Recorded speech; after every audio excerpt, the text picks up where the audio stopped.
Nagyon sok szeretettel köszöntök mindenkit, az én nevem Tamás Zsolt. Szükség van a szabályozásra. Szükség van arra, hogy behatároljuk, hogy mi az az elektromos roller. Magyarországon szükség lenne az oktatásra és a keresztmódosítására is. Hogy miért? Arra ékes példa a mellettem található Geekbuying által tesztelése biztosított Finzo S11 elektromos roller, ami 1100 wattos motorteljesítménye mellé akár 45 km/h végsebességet kínál, méghozzá első-hátsó felfüggesztéssel, mechanikus fékrendszerrel és akár 60 km-es hatótávval, kuponkóddal mindösszesen 106 000 forintért cserébe. Ennyire elérhető áron, ennyire nagy tudást eddig egyik gyártó, egyik viszonteladó és egyik modell sem biztosított. Persze mindig kérdés a hosszú távú sapavírása egy ilyen kétkerekűnek, de a Finzo S11-nél felvetődik a kérdés, hogy mivel lehet belekötni ennyi pénzért, amikor ilyen tudást garantál. Hogyan lehet ennyi pénzből ilyen rollert egyáltalán piacra dobni? Hát meglátjuk, az viszont tiszta sor, hogy ez a roller azért elképesztően olcsó, mégis rengeteg mindent kínál. Közben pedig rögtön mondom, hogy nektek nagy feladat a komment szekcióban megírni, hogy milyen szabályozás alá vonnátok ezt a rollert, ami ennyire olcsó, és nyomjatok egy lájkot, csengőt is az algoritmus miatt. Lássuk, hogy pontosan milyen tapasztalatokat szereztem vele, és miért is mondom azt, hogy be kell határolni most már azt, hogy mi az elektromos roller, és mi a segédmotoros kerékpár.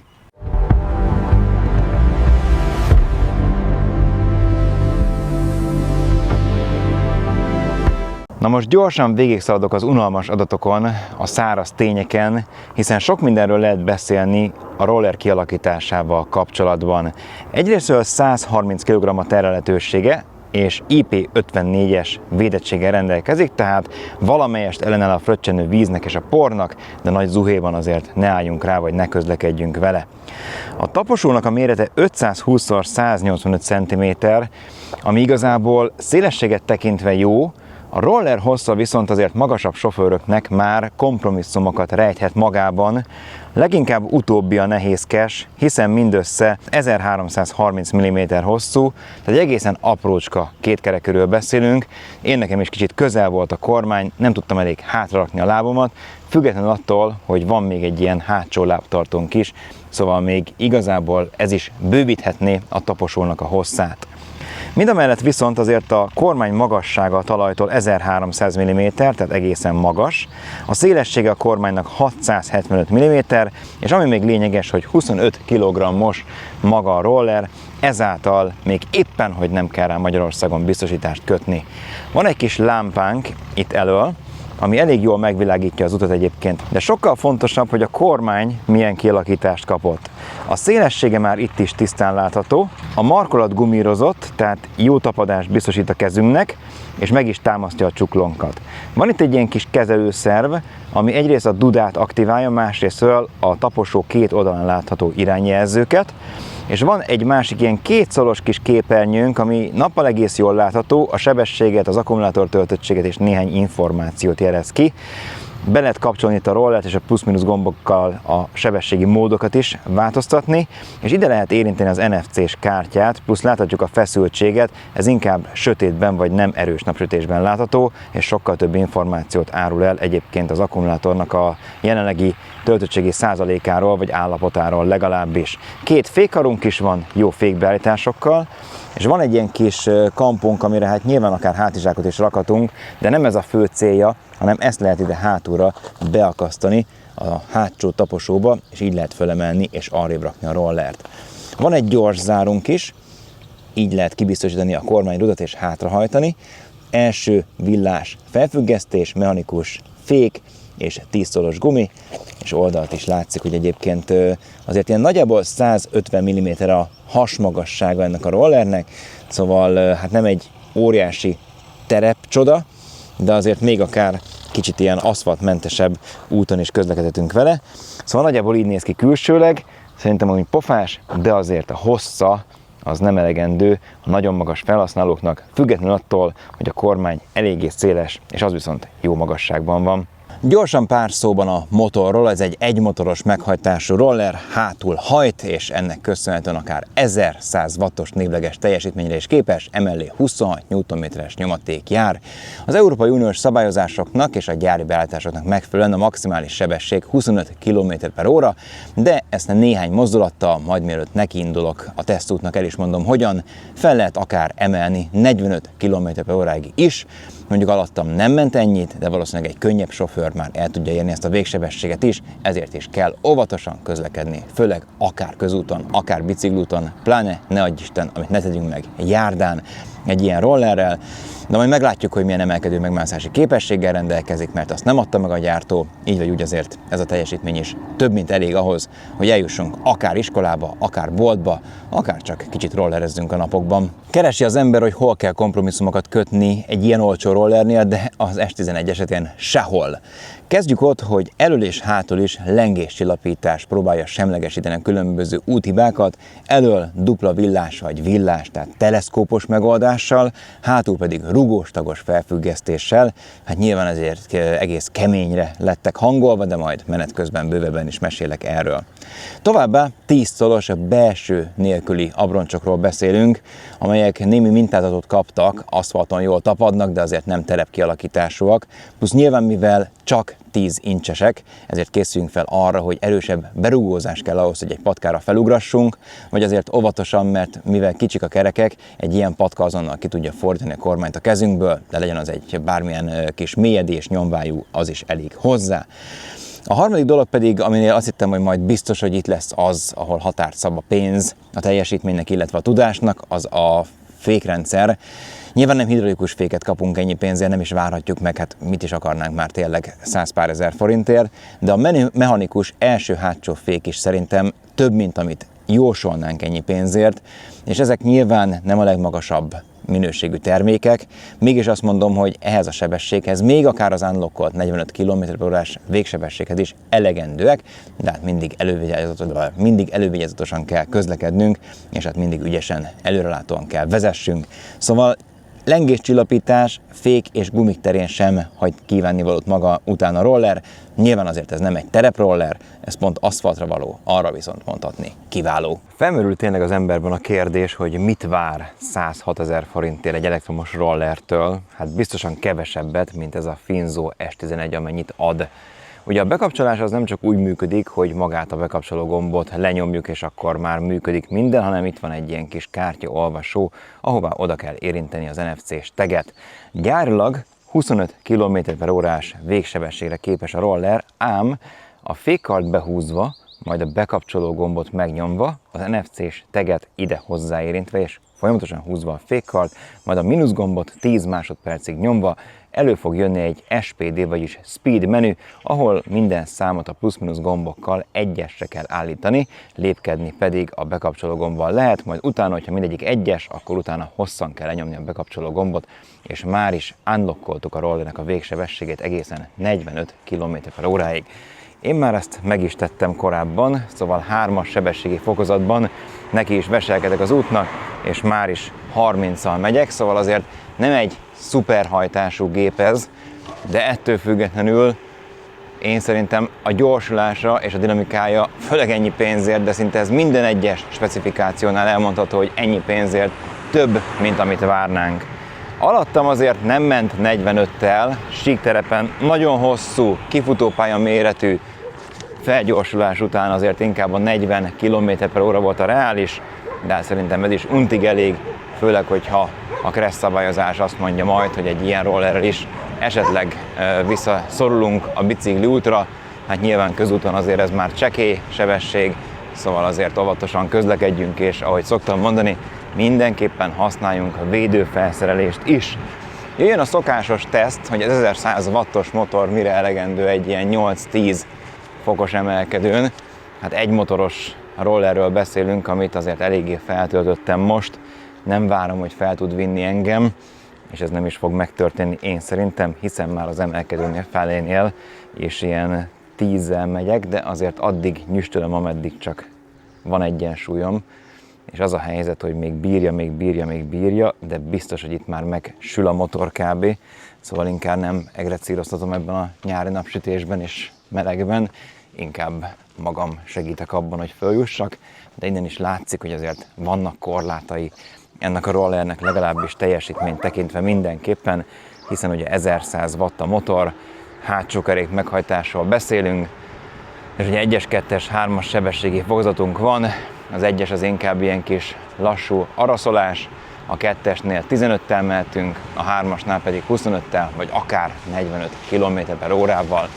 Ugye ahogy szokás mondani, nem csak az a fontos, hogy gyorsan menjünk, hanem az is, hogy meg tudjunk állni, és hát ilyen árkategóriában a legtöbb roller az maximum dobféket és EABS-t kínál, az S11 ellenben mechanikus tárcsafékeket előre és hátra is, amik nyilván egyértelműen a legnagyobb sebességhez már egy picit talán kevéskének bizonyulnak, de most megyek 38-al, befogom, és látszik, hogy lassulok, de inkább ezek a picit ilyen slick, vagy legalábbis sima aszfaltgumik azok, amiknek a tapadása megakadályozza, hogy rövid legyen a fékút, hiszen egyértelmű, hogy azért meleg van, az aszfalt is meleg, a gumi pedig viszonylag sima felületű, szóval azért nem tudják annyira gyorsan megállítani a rollert, illetve hát azért hallatszódik, hogy a betétek minősége és valószínűleg nem egy felsőpolcos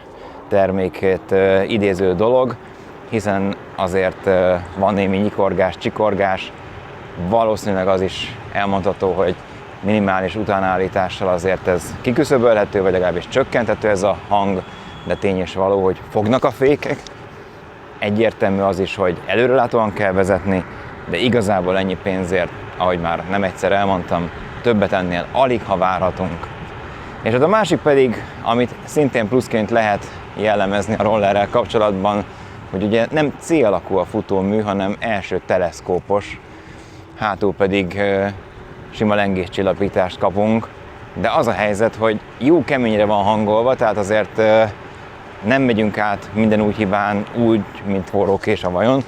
Azért érződik, hogy felütnek ezek a dolgok, de az ilyen kisebb aszfalt egyenetlenségeket már ki tudja küszöbölni, és semlegesíteni tudja a roller, de tény és való, hogy azért például az Icingwheel D2-nek a futóművennél sokkal puhább, sokkal komfortosabb, de közben, ahogy látszik, egy sima emelkedőn viszont már könnyedén fel tud jönni a roller, szóval oda már elég ez az 1100 watt. Kérdés persze, hogy az új Crest szabályozással meddig engedik majd a rollereket rollernek minősíteni, mert ugye az 1000 watt a maximum, miről beszélnek, és hát nem kizárt, hogy az 1100 watt már ebből ki fog esni. Hát kíváncsi vagyok, hogy egy 100 pár ezer forintos rollert ki fog azután venni, hogy jogosítvány kell rá. Szóval ennél azért komplexebb szabályozás kell, de még nem lehet tudni, hogy pontosan mi lesz a végeredmény. Ez majd hamarosan kiderül. 48 voltos a feszültség az akkumulátornak, és 15,6 amperórás. A gyártó szerint 75 kg-os testtömeggel kihozható belőle akár ilyen optimális 20 fokban nem kevesebb, mint 60 km. Hát más kérdés, hogy azért ez nyilván megint csak laboratóriumi körülményeket jelent. Az én 94 kg-om alatt unlockolva a végsebességet, és azért javarészt nyílgázon közlekedve, ennek inkább a harmadára tudtam kihozni a hatótávot, tehát ilyen 20 és 30 km között, de hát persze mindig minden függ a domborzati időjárási viszonyoktól, a testtömegünktől, és hát hogy milyen sebességgel haladunk. Ennél több is elérhető, nem kizárt, hogy a 40 km is, hogyha sík terepen megyünk, lazábban 25-tel, akár a Balaton, akár a Fertőtó körül. Szóval ez mindig egy ilyen kicsit ilyen szubjektív történet, de ahhoz képest, hogy azért ez egy milyen árkategóriás roller, ez a hatótáv is szerintem alig ha hagy kívánnivalót maga után.